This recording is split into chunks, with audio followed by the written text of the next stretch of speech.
여러분, 혹시 요즘 사람과 대화하는 것보다 강아지 한번 쓰다듬는 게 더 평안하지 않으십니까? 누군가와 만나고 돌아오면 괜히 지칠 때가 많은데 말은 섞지 않아도 눈빛만으로 위로가 되는 존재가 동물일 때가 많지 않으셨나요? 친구를 만나고 와서도 마음 한편이 무겁고 전화 한 통 받는 것조차 부담스럽게 느껴지는 날들이 있으셨을 겁니다. 반면 집에서 고양이가 무릎에 조용히 올라와 눈을 감고 있는 그 순간만큼은 아무것도 설명하지 않아도 되고 아무것도 증명하지 않아도 되는 완벽한 평온이 찾아옵니다. 그런데 이것은 단순한 취향의 변화가 아닙니다. 당신의 마음이 조용히 보내는 중요한 신호입니다. 당신이 이상해지고 있다는 뜻도 사람을 싫어하게 되었다는 의미도 아닙니다. 오히려 그 반대입니다. 당신의 마음이 더 깊은 이해를 향해 성숙해 가고 있다는 증거일 수 있습니다. 이미 200년 전 독일의 철학자 쇼펜하우어는 왜 인간보다 동물이 우리 마음을 그렇게 깊이 편안하게 하는지를 놀랄 만큼 정확하게 설명한 바 있습니다. 오늘 이 영상을 끝까지 들으신다면, 그래서 내가 요즘 이렇게 느끼는구나. 그 이유를 또렷하게 이해하실 수 있을 것입니다. 그리고 그 이해는 분명 당신의 마음을 조금 더 다정하게 돌보는데 도움이 될 것입니다. 그럼요. 잠시만 저와 함께 걸어보시겠습니까? 당신의 마음이 왜 이런 신호를 보내는지 이제부터 아주 차분히 함께 풀어보겠습니다. 먼저 우리가 일상에서 경험하는 현상부터 차근차근 살펴보겠습니다. 왜 사람과 있을 때보다 동물과 있을 때 더 편안함을 느끼는 걸까요? 이것은 단순히 동물이 귀엽기 때문만은 아닙니다. 그 안에는 우리 마음이 작동하는 구조적인 이유가 숨어 있습니다. 첫 번째, 인간관계는 끊임없이 해석을 요구합니다. 사람과 대화를 나눌 때 우리는 단순히 말만 듣는 게 아닙니다. 상대방의 표정을 읽고 목소리 톤을 분석하고 말 속에 숨겨진 의도를 파악하려 합니다. 예를 들어볼까요? 친구가 요즘 어떻게 지내? 라고 물었을 때 우리는 이 질문 뒤에 무엇이 있는지 해석하기 시작합니다. 진심으로 궁금해서 묻는 걸까? 아니면 그냥 인사치레일까? 내가 대답을 잘못하면 무례하게 보이지 않을까? 너무 솔직하게 말하면 부담스러워하지 않을까? 이 모든 과정이 우리도 모르는 사이에 머릿속에서 진행됩니다. 단 한 문장을 주고받는데도 수십 가지 해석과 판단이 동시에 일어나는 것입니다. 이것은 엄청난 정신적 에너지를 소모하는 일입니다. 반면 동물과 있을 때는 어떻습니까? 강아지가 꼬리를 흔들면 그것은 정말로 반가워서 흔드는 것입니다. 고양이가 당신 옆에 앉으면 그것은 정말로 당신 곁이 편해서 앉는 것입니다. 거기에 숨은 의도가 없습니다. 이중적인 메시지가 없습니다. 해석할 필요가 전혀 없습니다. 이 단순함이 우리에게 얼마나 큰 안도감을 주는지 우리는 종종 과소평가합니다. 두 번째, 인간관계에는 기대와 실망의 구조가 내재되어 있습니다. 사람과 관계를 맺는다는 것은 곧 기대를 품는다는 것과 같습니다. 우리는 친구가 내 말을 이해해 주기를 기대하고, 가족이 내 편이 되어 주기를 기대하고, 동료가 협력해 주기를 기대합니다. 그런데 기대가 있는 곳에는 반드시 실망의 가능성도 함께 존재합니다. 상대방이 내 기대만큼 반응하지 않으면 우리는 실망합니다. 때로는 상대방조차 모르는 기대를 품고 있다가 혼자 상처받기도 합니다. 한 가지 예를 들어보겠습니다. 당신이 힘든 일이 있어서 친구에게 털어놓았다고 해봅시다. 당신은 마음속으로 위로받기를 원했습니다. 그런데 친구는 그래도 괜찮을 거야 한마디만 하고 화제를 돌려버렸습니다. 친구는 아무 악의도 없었습니다. 하지만 당신은 실망합니다. 내가 이렇게 힘든데 저 정도밖에 반응을 안 해주나 하는 서운함이 남습니다. 이런 작은 기대와 실망이 쌓이고 쌓이면 관계는 점점 무거워집니다. 만날 때마다 이번에는 실망하지 않을까 하는 불안이 생기고 그 불안이 또 다른 피로를 만들어냅니다. 동물은 어떻습니까? 동물에게는 우리가 기대할 것이 거의 없습니다. 강아지가 철학적 대화를 나눠주기를 기대하지 않습니다. 고양이가 내 인생 고민을 해결해 주기를 바라지 않습니다. 그저 그들이 존재해 주는 것, 그들이 내 곁에 있어 주는 것만으로도 충분합니다. 기대가 없으니 실망도 없습니다. 이 관계의 단순함이 우리에게 깊은 평화를 선물합니다. 세 번째, 동물과 함께 있을 때는 비교가 발생하지 않습니다. 인간관계에서 가장 피곤한 것 중 하나가 바로 비교입니다. 우리는 의식하든 의식하지 못하든 끊임없이 자신을 타인과 비교합니다. 친구가 승진했다는 소식을 들으면 축하하면서도 마음 한편에서는 나는 왜 아직도 이 자리에 있을까 하는 생각이 스칩니다. SNS에서 누군가의 행복한 일상을 보면 나는 왜 저렇게 못 사나 하는 비교가 자동으로 일어납니다. 이것은 우리가 나쁜 사람이어서가 아닙니다. 인간의 뇌가 원래 그렇게 작동하도록 만들어졌기 때문입니다. 생존을 위해 자신의 위치를 끊임없이 확인해야 했던 진화의 결과입니다. 하지만 이 비교는 우리를 지치게 만듭니다. 특히 나이가 들수록, 인생 경험이 쌓일수록 이 비교는 더 복잡해지고 더 무거워집니다. 동물과 있을 때는 이런 비교가 전혀 일어나지 않습니다. 강아지는 당신이 얼마를 버는지 관심이 없습니다. 고양이는 당신이 어떤 차를 모는지 상관하지 않습니다. 당신이 성공했든 실패했든 그들에게 당신은 그저 당신일 뿐입니다. 이 무조건적인 수용이 우리에게 얼마나 큰 위안이 되는지 아십니까?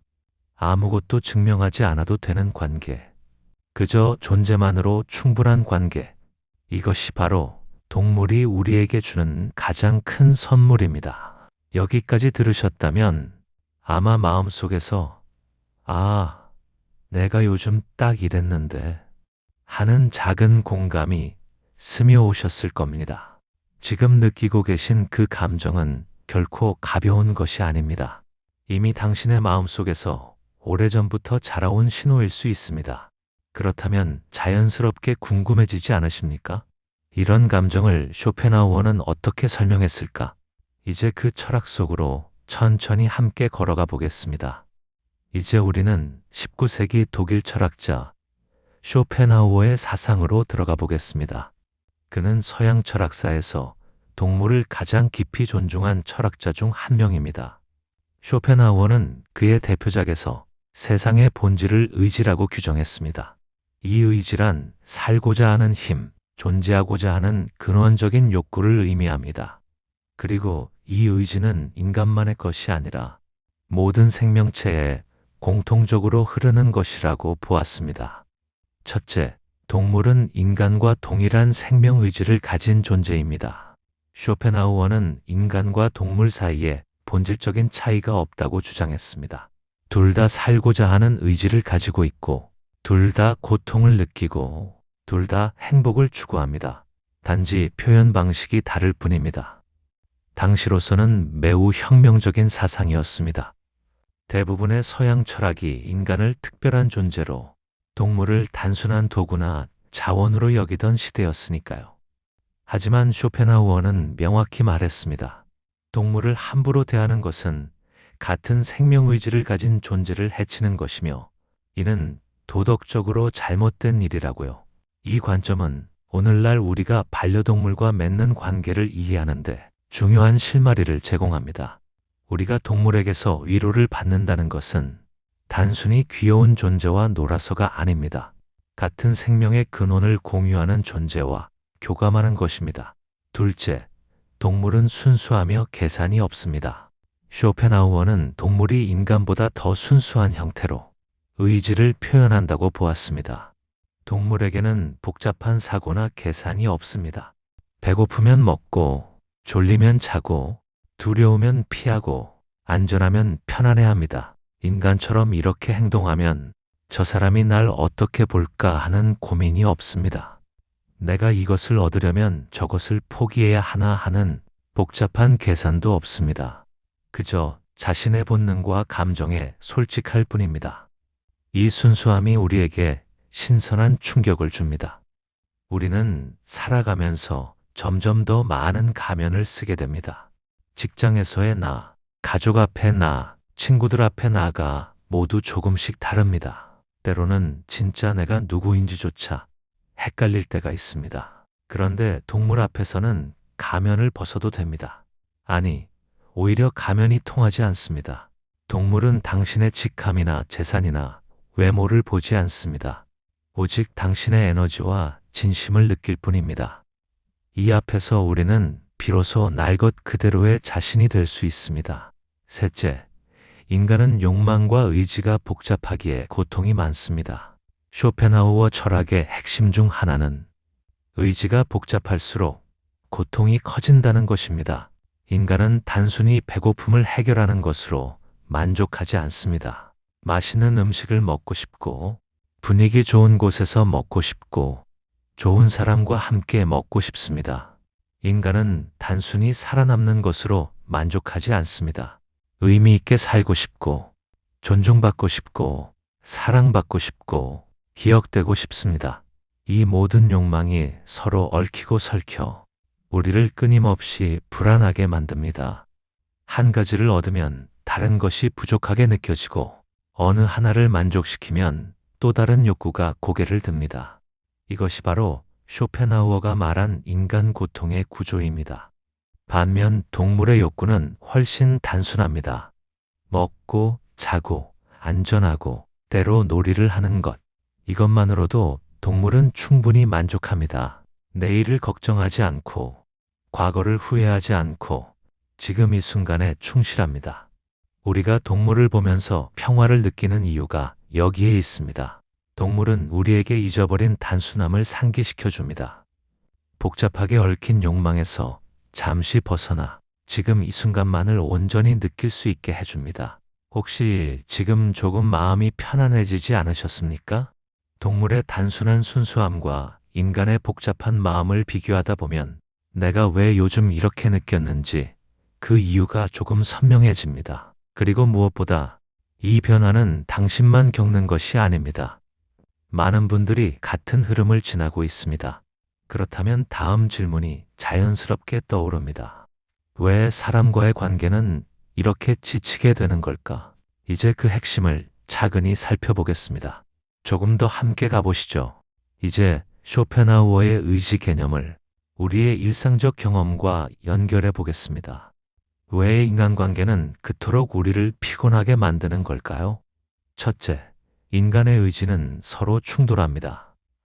쇼펜하우어는 세상을 수많은 의지들이 서로 부딪히는 전쟁터로 보았습니다. 각자가 자신의 욕구를 실현하려 하고 그 과정에서 필연적으로 다른 사람의 의지와 충돌하게 됩니다. 일상적인 예를 들어볼까요? 당신은 조용히 쉬고 싶은데 배우자는 대화를 나누고 싶어 합니다. 당신은 혼자만의 시간이 필요한데 친구는 자꾸 만나자고 합니다. 당신은 이 일을 이렇게 처리하고 싶은데 동료는 저렇게 하자고 우깁니다. 이 모든 상황에서 의지의 충돌이 일어납니다. 그리고 이 충돌을 조정하고 타협하는 과정이 우리에게 엄청난 에너지를 요구합니다. 내 욕구를 억누르거나 상대방을 설득하거나 절충점을 찾거나 때로는 그냥 포기하기도 합니다. 하루에도 수십 번씩 이런 크고 작은 충돌을 경험하면서 우리는 점점 지쳐갑니다. 특히 민감한 사람일수록, 타인의 감정을 잘 읽는 사람일수록 이 피로는 더 빨리 쌓입니다. 동물과 있을 때는 이런 의지의 충돌이 거의 없습니다. 강아지가 놀고 싶어 하면 놀아주면 되고, 고양이가 혼자 있고 싶어 하면 그냥 두면 됩니다. 복잡한 협상이 필요 없습니다. 이 단순함이 우리를 얼마나 편안하게 하는지 아십니까? 둘째, 인정받고 싶은 의지는 끊임없는 불만족과 결핍을 낳습니다. 인간에게는 다른 동물에게 없는 특별한 욕구가 하나 있습니다. 바로 인정받고 싶은 욕구입니다. 우리는 존재를 인정받고, 능력을 인정받고, 가치를 인정받고 싶어 합니다. 문제는 이 욕구가 결코 완전히 채워지지 않는다는 것입니다. 아무리 많은 인정을 받아도 아직 부족하다는 느낌이 남습니다. 한 사람에게 인정받으면 다른 사람에게도 인정받고 싶어집니다. 이 분야에서 인정받으면 저 분야에서도 인정받고 싶어집니다. 그리고 이 인정을 얻기 위해 우리는 끊임없이 자신을 증명해야 합니다. 대화 중에도 내가 지금 똑똑하게 보이나, 내 말이 설득력 있게 들리나, 저 사람이 날 괜찮은 사람으로 생각하나 하는 생각들이 머릿속을 맴돕니다. 이것은 정말로 피곤한 일입니다. 쉴 새 없이 자신을 점검하고 평가하고 조정해야 하니까요. 동물은 우리에게 아무것도 요구하지 않습니다. 증명하지 않아도 됩니다. 인정받지 않아도 됩니다. 그저 당신이 거기 있다는 사실만으로도 그들에게는 충분합니다. 이 무조건적인 수용 앞에서 우리는 비로소 긴장을 풀고 쉴 수 있습니다. 셋째, 인간관계는 감정, 기대, 오해가 얽힌 복잡한 구조입니다. 사람과 사람 사이에는 보이지 않는 수많은 실타래가 얽혀 있습니다. 과거의 기억, 현재의 감정, 미래의 기대가 복잡하게 엉켜 있습니다. 예를 들어, 당신이 오랜 친구와 대화한다고 해봅시다. 그 대화 속에는 20년 전 함께했던 추억이 있고, 5년 전 있었던 작은 다툼의 기억이 있고, 지난번 만났을 때 나눴던 대화의 맥락이 있습니다. 그리고 이 친구는 나를 이렇게 볼 거야 라는 예상이 있고, 이번에는 이렇게 대해줬으면 좋겠다는 기대가 있습니다. 이 모든 것이 단 한 번의 대화 속에 동시에 작동합니다. 우리는 의식하지 못하지만 우리의 뇌는 이 모든 것을 실시간으로 처리하고 있습니다. 당연히 피곤할 수밖에 없습니다. 게다가 여기에 오해가 끼어들면 상황은 더 복잡해집니다.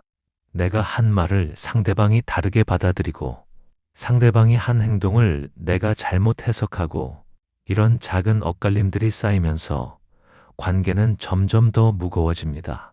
넷째, 동물은 단순한 의지를 가지고 있어 우리 마음의 정화 기능을 합니다. 이제 우리는 왜 동물이 우리에게 위로가 되는지 정확히 이해할 수 있습니다. 동물은 이 모든 복잡함에서 우리를 해방시켜 주기 때문입니다. 동물의 의지는 단순하고 직접적입니다. 배고프면 밥을 달라고 하고, 심심하면 놀아달라고 하고, 피곤하면 잠을 잡니다. 거기에 숨은 의도가 없고, 이중적인 메시지가 없고, 복잡한 감정이 얽혀 있지 않습니다. 이 단순함이 우리 마음을 정화합니다.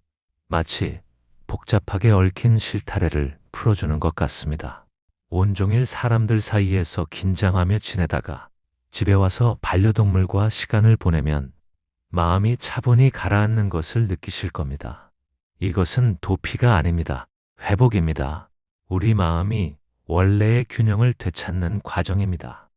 혹시 지금 마음속에서 맞아, 정말 그렇지 하고 고개를 끄덕이셨다면 당신의 마음은 아주 정확하게 이 흐름을 따라오고 있는 것입니다. 우리가 오래 고민했던 사람과 있으면 왜 이렇게 피곤할까라는 문제는 사실 매우 구조적이고 설명 가능한 일이었습니다. 이 사실을 이해하는 것만으로도 마음이 조금 가벼워질 수 있습니다. 이제 다음으로 이 피로가 쌓일 때 우리 안에서 자연스럽게 나타나는 신호들을 확인해 보겠습니다. 아마 당신도 이미 경험하고 계실지도 모릅니다. 그렇다면 우리 마음이 인간관계에서 피로를 느끼고 있다는 것을 어떻게 알 수 있을까요? 몇 가지 분명한 신호들이 있습니다. 첫 번째 신호, 말수가 눈에 띄게 줄어듭니다. 예전에는 친구들과 만나면 이야기할 거리가 많았는데 요즘은 특별히 할 말이 없습니다.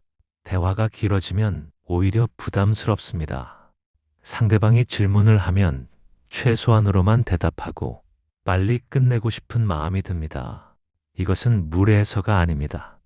당신의 마음이 지금 에너지를 보존하려 하고 있는 것입니다. 말을 한다는 것은 생각보다 많은 에너지를 소모하는 일입니다. 적절한 단어를 선택하고 상대방의 반응을 살피고 대화의 흐름을 유지해야 하니까요. 마음이 지쳤을 때 우리는 본능적으로 이 에너지 소모를 줄이려 합니다. 이것은 자연스러운 자기보호 메커니즘입니다. 두 번째 신호, 감정을 소모하는 상황을 자연스럽게 피하게 됩니다. 누군가의 고민을 들어주는 것, 갈등을 중재하는 것, 분위기를 띄우는 것. 이런 일들이 예전에는 괜찮았는데 이제는 버겁게 느껴집니다. 친구가 연애 고민을 털어놓으면 예전에는 진심으로 공감하고 조언해줬는데 이제는 또 시작이네 하는 생각이 먼저 듭니다. 가족 모임에서 분위기가 가라앉으면 예전에는 당신이 분위기를 살렸는데 이제는 그냥 조용히 있고 싶습니다. 이것은 당신이 냉정해진 게 아닙니다. 당신의 감정 에너지 탱크가 비어가고 있다는 신호입니다. 탱크를 다시 채우려면 잠시 쉬어야 합니다. 세 번째 신호, 관계 속에서의 평가를 회피하고 싶어집니다. 사람들과 함께 있으면 끊임없이 평가받는 느낌이 듭니다. 내가 무슨 말을 하든 저 사람이 날 어떻게 볼까 하는 생각이 먼저 듭니다. 옷을 입을 때도, 메뉴를 선택할 때도, 의견을 말할 때도 타인의 시선이 신경 쓰입니다. 이 평가에 대한 두려움이 커지면 우리는 점점 더 관계를 피하게 됩니다. 아무도 날 평가하지 않는 공간, 그냥 내가 나일 수 있는 공간이 절실해집니다. 동물과 함께 있는 시간이 소중해지는 이유가 바로 이것입니다. 동물은 우리를 평가하지 않습니다. 네 번째 신호, 혼자 있는 시간이 더 이상 외롭지 않고 오히려 편안합니다. 예전에는 주말에 혼자 있으면 뭔가 허전하고 외로웠는데 이제는 혼자 있는 시간이 가장 편안합니다. 누군가와 약속을 잡는 것보다 그냥 집에서 책을 읽거나 동물과 시간을 보내는 것이 더 좋습니다. 이것은 사회성이 떨어진 게 아닙니다. 당신이 진정한 휴식이 무엇인지 깨닫기 시작한 것입니다. 진정한 휴식은 단순히 몸을 쉬는 것이 아니라 마음의 긴장을 푸는 것입니다. 그리고 때로는 혼자 있을 때 혹은 말이 필요 없는 존재와 함께 있을 때 그 긴장이 가장 잘 풀립니다. 다섯 번째 신호, 깊은 대화보다 가벼운 접촉을 선호하게 됩니다. 깊이 있는 대화, 진지한 토론, 감정을 나누는 시간이 부담스러워집니다. 차라리 그냥 옆에 앉아 있거나 가볍게 웃고 넘어가거나 말없이 함께 무언가를 하는 것이 더 편합니다. 이것은 피상적으로 변한 게 아닙니다. 깊은 대화는 깊은 에너지를 요구합니다. 지금 당신의 마음은 그 에너지를 내줄 여유가 없는 상태입니다. 그래서 본능적으로 에너지 소모가 적은 교류를 찾게 되는 것입니다. 반려동물과의 교류가 바로 이런 형태입니다. 말은 없지만 함께 있고 깊은 대화는 없지만 깊은 위로가 됩니다. 이 모든 신호는 당신에게 문제가 있다는 뜻이 아닙니다. 오히려 당신의 마음이 정확하게 작동하고 있다는 증거입니다. 당신의 마음은 지금 잠시 쉬어야 할 때라고 말하고 있는 것입니다. 지금 말씀드린 여러 신호들 중에서 당신 마음속에 조용히 스쳐 지나간 것이 있었습니까? 아, 그래서 내가 요즘 이렇게 느꼈구나 하는 깨달음이 잠시 머물렀다면 그것은 당신의 마음이 매우 정교하게 작동하고 있다는 증거입니다. 이제 거의 마지막에 다다랐습니다. 지금까지의 이야기가 마음 한켠에서 잔잔히 울렸다면 이제 남은 부분은 이 감정이 당신의 삶 전체와 어떤 의미로 연결되는지를 차분히 정리해 드리겠습니다. 조급해하실 필요도 무거워하실 필요도 없습니다. 그저 편안한 마음으로 마지막 이야기까지 천천히 함께 들어보시면 충분합니다. 이제 우리는 처음의 질문으로 돌아갈 수 있습니다. 왜 사람보다 동물이 더 편할까? 그 답은 아주 단순하면서도 깊습니다. 당신이 이상해져서가 아니라 당신의 마음이 더 섬세한 이해에 도달했기 때문입니다. 동물이 더 편하다는 감정은 도피가 아니라 성숙의 징후입니다. 많은 분들이 이렇게 걱정합니다. 내가 사람을 피하는 걸까? 이래도 괜찮은 걸까? 하지만 이 걱정은 오히려 불필요합니다. 당신은 사람을 피하고 있는 것이 아니라 불필요한 소음과 복잡함을 피하고 있는 것입니다. 젊을 때는 관계의 양이 중요해 보입니다. 그러나 시간이 흐르고 삶의 경험이 깊어지면 우리는 결국 관계의 질이 삶의 평온을 결정한다는 사실을 배우게 됩니다. 동물과의 관계는 그 질의 가장 순수한 형태입니다. 가식이 없고 계산이 없고 조건이 없습니다. 그저 존재하는 그대로의 교감. 이 관계가 편안하게 느껴지는 당신은 이미 성숙해진 것입니다. 이 감정은 당신 마음이 보내는 가장 솔직한 신호입니다. 쇼펜하우어는 말했습니다. 행복은 외부에서가 아니라 마음의 평온에서 온다. 타인에게 인정받고 사회적으로 성공하며 여러 관계를 유지하는 것이 행복이라고 생각했지만 그것은 결국 덧셈의 행복이었습니다. 더 얻어야 하고 더 증명해야 하는 행복. 그러나 동물과 함께할 때 느껴지는 고요함은 빼기의 행복입니다. 비교가 사라지고 기대가 사라지고 오해도 눈치도 필요 없는 상태. 그때 느껴지는 평온은 사실 원래 당신 안에 있던 감각입니다. 동물은 그 잊고 있던 평온을 조용하고 정확하게 다시 꺼내 보여주는 존재입니다. 이 신호는 결코 가벼운 것이 아닙니다. 이 감정을 알아채는 순간 우리는 자연스럽게 자기 돌봄의 첫걸음을 내딛어 갑니다. 그리고 오늘 이 긴 여정에서 당신이 얻은 이해는 이렇습니다. 당신이 최근 느껴온 감정들은 문제가 아니라 당신 마음이 보낸 자연스러운 신호였다는 것. 사람들 속에서 지쳤던 이유는 단순한 성격 문제가 아니라 심리적, 철학적 구조에 따른 자연스러운 현상이었다는 것. 앞으로는 무리하게 많은 관계를 만들 필요 없이 당신에게 평온을 주는 관계와 공간을 선택하는 것이 가장 지혜로운 방향이라는 것. 이 세 가지 이해만으로도 당신의 일상은 지금보다 훨씬 가벼워지고 훨씬 안정된 흐름으로 나아가게 될 것입니다. 동물이 당신에게 위로가 된다면 그 시간을 소중히 품으십시오. 그 시간은 당신 마음이 회복되는 가장 순수한 공간입니다. 하지만 이것이 인간관계를 포기하라는 의미는 아닙니다. 오히려 동물과의 관계에서 얻은 평온을 바탕으로 당신은 사람들과도 더 건강한 거리, 더 균형 잡힌 마음으로 만날 수 있게 됩니다. 쇼펜하우어는 이렇게 말했습니다. 내면의 평온을 지키는 자가 지혜로운 자다. 당신이 동물과 함께 있을 때 느끼는 그 고요함은 당신 안에 이미 존재하던 지혜의 중심입니다. 동물은 단지 그것을 잊지 않도록 도와주는 존재일 뿐입니다. 그러니 이제 확신하셔도 좋습니다. 당신은 이상한 사람이 아닙니다. 당신은 지금 자신의 마음을 정확히 이해하기 시작한 성숙한 사람입니다. 그리고 그것은 정말 아름다운 변화입니다. 오늘도 당신 곁에 작은 생명에게 따뜻한 눈길 한번 건네시길 바랍니다.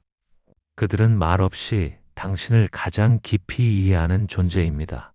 다음 영상에서는 가난은 당신 잘못이 아닙니다. 라는 주제를 쇼펜하우어 철학으로 풀어드리겠습니다. 시청해 주셔서 감사합니다. 당신의 구독과 좋아요 하나가 영상을 만드는 저에게 큰 힘이 됩니다. 다음 영상에서 또 뵙겠습니다. 건강하세요.